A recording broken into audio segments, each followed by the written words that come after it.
வணக்கம் அன்பான சொந்தங்களே. TSSL வழங்குகின்ற இந்த நிகழ்வானது அறிவோம் தெளிவோம். இந்த அறிவோம் தெளிவோமில நாங்கள் அறிந்து கொண்ட தகவல்கள் அல்லது அறிவார்ந்த நிகழ்வுகள், சமகால நிகழ்வுகள் போன்றவற்றை தாங்கி வரும் ஒரு களமாக இந்த களம் விரிகின்றது. ஆகவே நீங்கள் ஒவ்வொருத்தரும் ஏதாவது படித்து அறிந்தால் அல்லது சொல்ல வேணும் என்ற ஒரு விடயத்தை நீங்கள் வைத்திருந்தால் அதை நாங்கள் இதுல சொல்லலாம் என்று இருக்கின்றேன். இப்பொழுது திரிபுர சுந்தரிய முதல் அழைக்கட்டும். வாருங்கள் திரிபுர சுந்தரி. வணக்கம் சகோதரி. வணக்கம். அதிசயம் அப்படின்னா நிலவோட மறுபக்கம். நிலவு தன்னைத்தானே சுற்றி கொள்ள எடுத்துக்கொள்ளக்கூடிய தூரமும் நேரமும், அதுக்கப்புறம் இந்த பூமியை சுற்றி கொள்ள எடுத்துக்கொள்ளக்கூடிய நேரமும் 27.3 அப்படிங்கறதுதான் கணக்கா நாட்கள். அந்த நாட்கள்ல இந்த நிலவு நம்மளுக்கு ஒரு பகுதி தான் தெரியுது, இன்னொரு பகுதி தெரிய மாட்டேங்குது. எங்க இருந்து பார்த்தாலும் நிலவோட ஒரு பகுதி தெரியுது, இன்னொரு பகுதி தெரியல. அது தெரியணும் அப்படின்னா விண்கலத்து மூலம் நம்ம பார்த்தாதான் அதோட இன்னொரு பக்கமும் தெரிய முடியுங்கிறதான் நம்ம மனிதன் கண்டுபிடிச்சிருக்கக்கூடிய ஒரு செயல். அடுத்து மருத்துவ தகவல் என்னன்னா, எல்லாரையுமே கொசு கடிக்கு, எந்த நாட்டுல இருந்தாலும் கொசு உண்டு. அப்படிப்பட்ட கொசு யாரு அதிகமா கடிக்குன்னா, ஓ பாசிட்டிவ் ரத்தம் யாருக்கு இருக்கோ அவங்கள சாதாரணமா ஒருத்தர் ஒரு மட்டம் கடிச்சா அந்த ஓ பாசிட்டிவ் ரத்தக்காரங்கள 2 முறை கடிக்குதான். ஏன் அப்படின்னா அவங்க உடல்ல இருக்கக்கூடிய ஒரு வேதிப்பொருள் இந்த கொசுவை ஈர்க்கக்கூடிய அளவுல இருக்கு. அதனால ஓ பாசிட்டிவ் 4 பேர் இருக்க இடத்துல ஓ பாசிட்டிவ் ஒருத்தங்க இருந்தா அவங்கள மட்டும் தேடி போய் தான் இந்த கொசு கடிக்கும், மற்றவங்கள கடிக்காது. ஓ பிளஸா என்ன சொன்னீங்க? ஓ பிளஸா? ஓ பிளஸ். ஓ பிளஸ். ஓ ஒன்றுதானே இருக்கு. ஓ பிளஸ் ஓ மைனஸ் இருக்கா? இருக்குது, நெகட்டிவ் ஓ மைனஸ் இருக்குது. Right, okay. இந்த ஓ பாசிட்டிவ் மட்டும்தான் கொசு அந்த அவங்க உடம்புல உள்ள வேதியியல் பொருள் ஈர்க்குதுன்னு அதிகமா. நானும் ஓதான். அதுக்கப்புறம் இயற்கையான ஒரு விந்தை என்ன அப்படின்னா, அழியாத உயிரினம்னு ஒண்ணு இருக்குது. அது என்னன்னா துரிடோப்சிஸ் ஜெல்லி அப்படிங்கிற, துரிடோப்சிஸ் டோர்னி அப்படிங்கிற ஒரு வகையான ஜெல்லி மீன் சாகா வரமே பெற்று இருக்குதான். அது தன்னோட முதுமை காலம் வந்தா கூட மீண்டும் மீண்டும் தன்னோட செல்களை புதுப்பிச்சுட்டு இளமையா இருக்குது அப்படிங்கறதுதான் இன்னைக்கு அறிவியல் உண்மையா இருக்கு. அதனால உயிரியல் ரீதியாக பார்த்தோம்னா அதோட செல் அழிவதில்லை, இறப்பதில்லைங்கிறதான் உண்மை இன்னைக்கு உண்மையா இருக்கு. அப்புறம் திருக்குறள்ல சொல்லலாம் அப்படின்னா, இலக்கியம் சார்ந்த ஒரு செய்தியை சொல்றாங்கன்னா திருக்குறள். திருக்குறள்ல எந்த இடத்துலயுமே தமிழ் அப்படிங்கிற சொல்லே வரல, எந்த இடத்துலயும் வரல. ஒரே ஒரு பழம் மட்டும் சொல்லியிருக்காரு, நெருஞ்சி பழம். ஒரே ஒரு மலர் மட்டும் பேசியிருக்காரு, அன்னிச்ச மலர். அனிச்ச மலரா? வாடிரும், அது மூச்சு காற்று பட்டாலே அது வாடிரும், அன்னிச்ச மலர். அப்புறம் ஒரே ஒரு விதையை சொல்லியிருக்காங்கன்னா குன்றிமணி. மரம் பெரிய விருட்சகம், அதோட இது சின்னதா குட்டியா சிகப்பா இருக்கும், அதுல கருப்பு சேடு கலந்து குன்றிமணியும் ஒரு முறைதான் சொல்லியிருக்காது. இது கற்றது கைமண் அளவு கண்டிக்காது. நன்றி நன்றி. நல்ல தகவல்கள். அதாவது கேட்டு அறிந்து கொண்ட தகவல்கள் தான். அதாவது நீங்க படிச்சு சொன்னாலும் அதை மற்றவர்கள் கேட்கும் போது அறிஞ்சு கொள்ளக்கூடிய ஒரு வாய்ப்பு வரும். உண்மையிலேயே வாழ்த்துக்கள் உங்களுக்கு. அடுத்து சர்வியக்கா, நீங்கள் என்ன சொல்ல போறீங்க? வாங்கோ, மைக்க ஒன் பண்ணிட்டு கதைங்கோக்கா. சர்வியக்கா மைக்க ஒன் பண்ணிட்டு நீங்கள் ஏதாவது அறிஞ்சு வச்சிருந்தா சொல்லுங்க.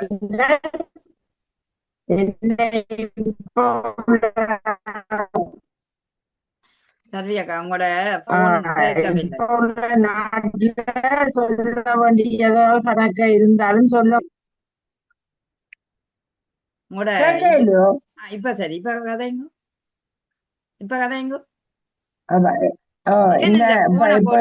நாட்டுல இப்ப கேக்குதா? இப்ப கேக்குதோ? நீங்க ஆட்டாம போன வையுங்கோக்கா. ஏன் ஆட்டி ஆட்டி கொண்டு நிக்கிறீங்க? போன ஒரு இடத்த வையுங்க, ஒரு புத்தகத்துல சாத்தி. அப்படித்தான் செய்வோம்.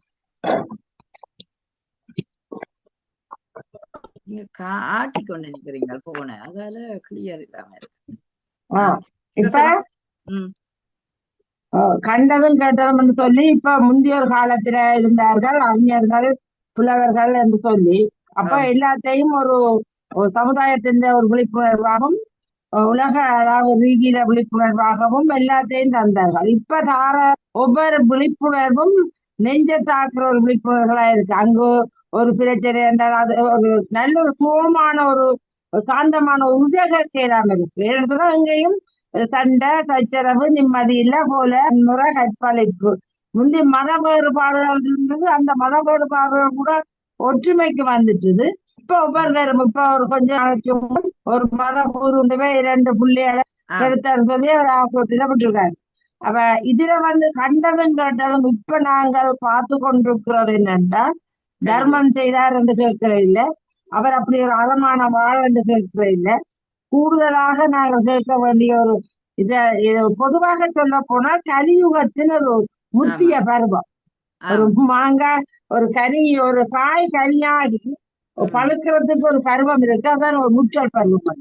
அது மாதிரி இந்த கலியுக முடிவுக்கு ஒரு முற்றிய பருவம் நடந்து கொண்டிருக்கு. எது எப்படி என்னதுன்னு யாருமே எதிர்பார்க்க முடியாம சிந்திச்சு செயல்பட முடியாத கட்டங்களால் சீரழிஞ்சு கொண்டு போற வாழ்க்கையைத்தான் கண்டதும் கட்டதுமாக பார்த்து கொண்டிருக்கும். அப்ப அந்த கண்டதும் கட்டதுமாக நாங்கள் இப்ப ஒரு கொஞ்சம் தளவு அதாவது இந்தியாவில என்ன அமெரிக்காவில என்ன பிரான்ஸ்ல என்னன்னா எங்கனாலும் இணையங்களாக நாங்கள் நல்லதை பரப்பி கொண்டிருந்தாலும் நல்லதை பரப்பி கொண்டிருக்கிற எங்கண்ட செவிசாய்க்கிறது பார்க்க தீயதை செவிசாய்க்கிறவதான் கூடுதலாக இருக்கு. ஒரு விஷயம் உவைக்கு பைத்தியம் உவைக்கு என்ன இருந்து இப்ப துரத்துல போட போயிட்டா அதை வச்சுக்கொண்டே வாழ்க்கை ஓட்டினான். ஒரு பாட்டை பாடச்சுன்னா ஏதோ 5 எடுத்து பாடுகிறான். அப்ப தங்கண்ட குரல் வளத்தையும் பாதிக்கப்படாது உடல் வளத்தையும் பாதிக்கப்படாமல் வேற போதுதான் வாழ்க்கையா இருக்கு. வேற என்னத்தை சொல்ல. நன்றி நன்றி. ஒரு சுருக்கமாக இதுதான் எங்களுக்கு தேவை வேண்டிய இன்றைய காலகட்டத்துல. ஒரு கண்டதும் கேட்டதும் நீங்க சொல்லிக்கல எல்லா விடயத்தையுமே கொண்டு வரோம். இது ஒரு கலியுகத்தின் ஒரு முத்திய நெலியாக இருக்கிறதை நீங்கள் அழகாக சொன்னீர்கள். ஏனென்றால் நாட்டில நடக்கிற நிகழ்வுகள் அப்படி ஒரு நிகழ்வாக இருக்கிறபடியால் எங்களுக்கு அது ஒரு ஆபத்தான நிலையாக தெரிகிறதை அழகாக சொல்லி இருக்கிறார். அதே நேரம் நடக்கிற விடயங்கள் தான் ஏனென்று கேட்டா நல்ல ஒரு வாழ்க்கை வேணும் எங்களுக்கு. அதற்கு அவர் கட்டியங்கூறக்கூடிய நிகழ்வுகளாக அங்கத்தை தாய்நிலை சூழல் சண்டை சச்சரவு இவையெல்லாம் இல்லாமல் ஒரு நல்ல சூழல் அமைய வேணும் என்று நாங்களும் கேட்டுக்கொள்கிறோம். இப்பொழுது சிவமணியிடம் வருகிறோம். வணக்கம் சிவமணி. வணக்கம் நவுலாசநாதன் அவர்களே, அனைவருக்கும் வணக்கம். நான் ஒரு சிறு கருத்தாக என்னுடையது ஆன்மீகமும் அறிவியலும் என்ற நோக்கில சொல்லலாம் இருக்கின்றேன். நாங்கள் பார்க்கின்ற ஆன்மீகம் எங்களுடைய ஆன்மீகம் எப்பயும் அறிவியல் சார்ந்ததாகத்தான் இருக்கும். அதை ஒட்டியதாகவே நாம் அதனை பின்பற்ற வேண்டும் என்பதும் என்னுடைய வேண்டுகோள். அதற்கு பற்பட்ட மூட நம்பிக்கைகளை நாங்களாகவே அறிந்து கொண்டு அதனை நீக்கினால் அதுல ஒரு சிறப்பு இருக்கும். இப்ப ஒரு உதாரணமாக கோயில்கள்ல கோபுரம் உயரமாக இருக்கு. அந்த கோபுரத்தையும் தாண்டி வீடுகள் உயரமாக இருக்கக்கூடாதுன்னு சொல்லுவார்கள். அதற்குரிய அறிவியல் காரணம் என்னவென்றால் கோபுர இயற்கை அழிவுகள் வருகின்ற பொழுது இடி விழுகின்ற சந்தர்ப்பங்களும் சில வேளை இடம்பெறுவதுண்டு. அந்த இடி விழுகின்ற பொழுது எப்போதும் உயரமா இருக்கிற பகுதியில தான் அது முதல்ல விழுமா. ஆகவே அந்த கோபுரத்துல விழுகிற பொழுது வீடுகளுக்கு விழாது. கோபுரம் அந்த வீடுகளை காத்துக்கொள்ளும். அதுக்காகவேதான் இந்த கோபுரத்தையும் தாண்டி வீடுகள் உயரமாக இருக்கக்கூடாது பக்கத்துல என்று முன்னோர்கள் கூறியிருக்கிறார்கள் என்று அறிந்திருந்தேன். அதுபோல இந்த நாங்கள் பெண்கள் என்கின்ற விடயங்கள்ல தொடக்கு என்ற ஒன்றை வைத்திருக்கின்றோம். அந்த பெண்களுக்கு வருகின்ற மாத விளக்கு காலங்கள்ல அந்த பெண்கள் கோயில்களுக்கு செல்லக்கூடாது என்பதும் பெண்களை மற்றவர்கள் தொடக்கூடாது என்பதும் சம்பிரதாயமாக பேணப்பட்டிருந்தது. அதற்குரிய காரணமாக என்னவென்றால் அந்த பெண் அந்த நேரத்தில் ஒரு நோயுற்றவர் போல்தான் இருப்பார். ஆகவே அவருக்கு கிருமிகள் உடனே தொற்றுகின்ற சந்தர்ப்பங்கள் இருக்கு. ஆமா, அதனாலே அவர் மற்றவரோடு சேருகின்ற பொழுது அவருக்கு பாதிப்பு ஏற்படக்கூடாது என்பதற்காக அதனை அவர்கள் உருவாக்கி இருக்கிறார்கள். அது போல இப்போ நாம் திருநீற்றை நெற்றியிலே அணிந்து கொள்கின்றோம். அதாவது நீராடிய பின் திருநீற்றை நாம் அணிகின்ற பொழுது எங்கள் உடலில் இருக்கின்ற நீர் உறிஞ்சப்படுவதாக. எங்களுக்கு தலை சம்பந்தமான தலையிடி போன்றது, தலைக்கணம் போன்ற நோய்கள் வராம நீரை உறிஞ்சி எடுக்கக்கூடிய தன்மை அந்த திருநீற்றுக்கு இருப்பதாக அறிகிறோம். அதுபோல பொட்டை நாம் நெற்றியின் நடுப்பகுதியில வைக்கின்ற பொழுது அங்கே நெற்றியின் எங்கள் நடுப்பகுதி எப்போதும் சூடாக இருக்கும் என்பதாகவும் அதனை குளுமைப்படுத்துகின்ற விதத்தில் சந்தனத்தையும் குங்குமத்தையும் நாம் அணிகிறோம் அறிஞ்சிருக்கிறோம். அதுபோல நாம் நன்றி நிலத்தில இருந்து நாம் வாழை இலையில சாப்பிடுகின்றோம். அதுவும் ஒரு அறிவியல் பூர்வமாக பார்க்க போனா நாம் இருந்து, அதாவது சமணம் கொள்ளுதல்னு சொல்லுவோம், இருந்து சாப்பிடுகின்ற பொழுது எங்களுக்கு அந்த நேரடியாக அந்த வாழை இலை சுத்தமான அந்த இதுல பரிமாறுற போது எங்களுக்கு அது ஆரோக்கியத்தை தருது. அதே நேரம் அதை நாங்க உண்கின்ற பொழுது எங்களுக்கு நேரடியாக இறப்பைக்கு எந்தவித தடங்களும் இல்லாம சென்று செமிபாட்டை சிறப்பாக செய்யக்கூடிய வகையில அது அந்த இருந்து உண்பது என்பது எங்களோட உடல் ஆரோக்கியத்தை காரணப்படுத்தக்கூடியதா இருக்கும் என்று அறிந்திருக்கின்றேன். அதுபோல நான் கோயில்கள்ல கொடுக்கிற பிரசாதங்களை எடுத்து பார்த்தால் அவை அனைத்துமே மக்களுக்கு எந்த தீங்கும் விளைவிக்காத ஆரோக்கியமான உணவுகளாகத்தான். தேங்காய் என்பது மிகவும் சிறப்பான ஒரு கொழுப்பு உணவு சொல்வார்கள். அதுபோல பச்சை அரிசி எந்த தீங்கும் எங்களுக்கு ஏற்படுத்தாது. அதுபோல கொண்டைக்கடலை எங்களை உடல்ல மிகவும் அப்படியான அந்த உணவுகள் எல்லாமே அந்த காலத்தில் எல்லாமே இந்த பாதிப்பும் எங்களுக்கு ஏற்படாமல் எப்பயும் எங்களுக்கு நன்மையை தருகிற வகையில தான் சைவ உணவுகளாகவும் பரிமாறப்பட்டது. கோதுமை மா எல்லாம் இந்த காலத்தில் ரவை கோதுமை மா எல்லாம் பயன்படுத்துகிறார்கள். ஆனால் அந்த காலங்கள் அதை எல்லாம் தவிர்க்கப்பட்டிருந்தது. திணை சாமை வரகு அந்த இயற்கை தானியங்களை அதிகமாக ஆமா ஆமா ஆமா பூசணிக்காயை சாம்பாட்டிலே பயன்படுத்துகிற பூசணிக்காய் எப்பயும் எங்களோட உடம்புக்கு நல்லது என்று சொல்வார்கள். நன்றி. அந்த வாழை இலை வாழை இலையில பச்சையம் இருக்கிறபடியால் அது உணவு தயாரிப்பு அந்த பச்சையம் கூட அந்த சத்து கூட உடலுக்கு செல்லக்கூடிய வாய்ப்பும் குளிர்மையும் இருக்கு. அருமையாக ஆன்மீகமும் அறிவியலும் சேர்ந்த எங்களோட வாழ்க்கை முறையை அழகாக சொன்னீர்கள். எப்போதும் ஏன் இந்த விபூதியை பூசிக்கொண்டு போகிறீர்கள், இதை என்ன பேஸ்ட முகத்தில போட்டுக்கொண்டு வருகிறீர்களா, நெற்றியில போட்டுக்கொண்டு வருகிறீர்களா சில பேர் கேட்கிற ஒரு கேள்வியாக எங்களுக்கு இருந்தது. நீங்கள் அழகாகவே அந்த நெற்றியில் உள்ள நீர்த்தன்மை அதை உறிஞ்சக்கூடிய தன்மை இந்த விபூதிக்கு இருக்கிறது என்பதை அழகாக சொல்லி இருக்கிறீர்கள். வாழ்த்துக்கள். எனக்கு என்னுடையதிலையும் ஒரு அறிந்த நூலை பற்றி நான் சொல்லலாம் நினைக்கிறேன். அதுக்கு முதல் நான் அந்த எங்கட பகுதியில ஒரு வால், அதாவது ஒரு திமிங்கிலம் புக்க வால் என்று சொல்றது, அது ஒரு சாதாரண தண்ணி, அதாவது ஒரு கடல்ல வந்தது. அந்த எப்பவுமே அந்த திமிங்கிலங்களுக்கு நிறைய தண்ணி தேவை. ஆனா இது இந்த தண்ணி குறைஞ்சு போச்சு. அந்த குறைஞ்ச உடனே அது அசைய முடியாம இருந்தது. அப்ப அதுக்கு இந்த நாட்டு மக்கள், அதாவது ஜெர்மனிய மக்கள் அதை பார்த்துட்டு அதுக்கு கிடங்கு கிண்டி தண்ணிய கூட ஆக்கி அதை உயிர் வாழ பண்ணி இப்பொழுது அதை கொண்டு போய் அந்த அத்திலாந்தி சமுத்திரத்தின் ஊடாக அதை கொண்டு போக்கப்பட்ட பாடு 3 கிழமை கொண்டு போய் அதை விட்டு இருக்கிறார்கள். அந்த மனித நேயம் என்னை சந்தோஷப்படுத்தியது. என்னண்டா, இப்படித்தான் ஒரு விலங்குகளுக்கு கூட நாங்க மனித நேயமாக இருக்க வேணும் என்ற ஒரு எண்ணம் எனக்கு வந்தது. இன்றைக்கு நான் எடுத்த ஒரு அறிவியல் விடயத்துல இதுவரை காலங்களில் நிறைய புத்தகங்கள் எல்லாம் சிலப்பதிகாரம், மணிமேகலை என்ற பல புத்தகங்கள் பார்த்திருக்கிறோம். ஆனா கலம்பகம் என்ற ஒரு புத்தகத்தை நான் தேடி படிக்க வேண்டிய நிலை வந்தது. அது சிற்றிலக்கிய வகைகளுக்குள் உண்டு. அதாவது எங்கட இலக்கிய வகைகளை பாத்தீங்கன்னா பேரிலக்கியம் சிற்றிலக்கியம் என்று வரும். அந்த சிற்றிலக்கியத்தின் ஒரு பகுதி கலம்பகம் வரும். பெரிய இலக்கியம் எங்களுக்கு மணிமேகலை, சிலப்பதிகாரம் எல்லாம் இருக்குது. அப்ப இது ஏன் இந்த கலம்பகத்துல ஒரு அரசன்ற கதையை தான் சொல்லுது, ஒரு நந்திவர்மன் என்ற ஒரு அரசன்ற கதையை சொல்லுது.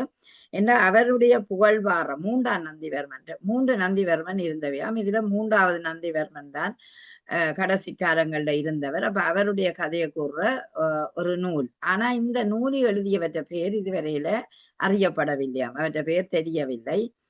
அதனால யார் என்றது தெரியாது. ஆனால் 144 பாடல்களை கொண்ட நூல். அந்த நந்திவர்மன் அரசன்ற வாழ்க்கை வரலாறுகள் அத்தனையும் அது சொல்லுதான்.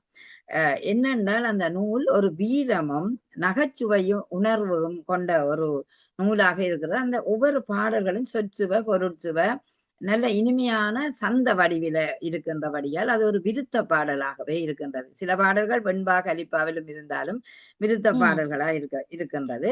இந்த நந்திவர்மன் இறந்ததைத்தான் இந்த பாடல்கள் சொல்லுது. அவர் எப்படி இறந்தார் என்பதைத்தான் இந்த பாடல் சொல்லுதான்.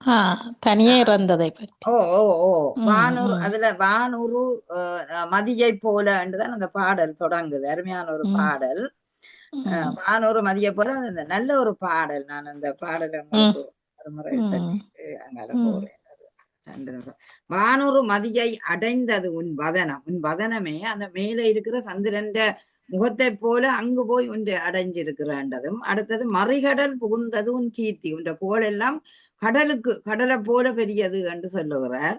கானூறு புலியை அடைந்ததும் உன் வீரம். காட்டில் இருக்கிற புலியை போல வீரமாக நீ இருந்தாய் என்றும், கற்பகம் அடைந்தது உன் கரங்கள். அதாவது கற்பகம் என்றா இல்லா அந்த கற்பக தரு என்று நாங்க பணிய சொன்னா எல்லா பகுதியுமே பயனுள்ள பகுதியாக இருக்கின்றது. ஆகவே இந்த கற்பகம் போல உன்னுடைய கரங்கள் இருந்தது என்று சொல்லுகிறார்கள். தேனொரு மலரால் அரியிடம் புகுந்தால் செந்தணல் அடைந்தது உன் தேகம். அந்த எரிந்து சிவந்த தணலுக்குள்ள உன்ற தேகம் எரிக்குது. ஆனால் தேனொரு மலரால் அரியிடம் புகுந்தல், எப்படி திருமாலிடம் லக்ஷ்மி போய் சேர்றாளோ அதுபோல உன்ற அந்த உரிய இடத்துல போய் அந்த செந்தணல்ல உன்ற தேகம் எரிந்தது என்று சொல்றார். நானும் என் கலியும் எவ்விடம் போவோம். எனக்கெல்லாம் நீ இந்த புலவனாய எனக்கு நீ எல்லாம் பல மருமைகளை நீக்கினாய். இப்ப நானும் இந்த மனைவியோ துணைவியோ யாரும் எங்க போறது, நந்தியே நம் தயாவரனே என்ற அந்த பாடல் வருது. அதுல என்னென்றால் இந்த நந்தி கலம்பகம் முதல் தோன்றிய கலம்பகத்துல முதல் தோன்றிய கலம்பகம் நந்தி கலம்பகமா. அதே நேரம் 96 வகை சிற்றிலக்கியத்துல இது உண்டு. இந்த கலம்பகத்தை நாங்க பிரிச்சா கலம் சகபகம், அது வடிவா பிரிக்கலாம். கலம் சகபகம். கலமண்டா 12, பகமண்டா 6.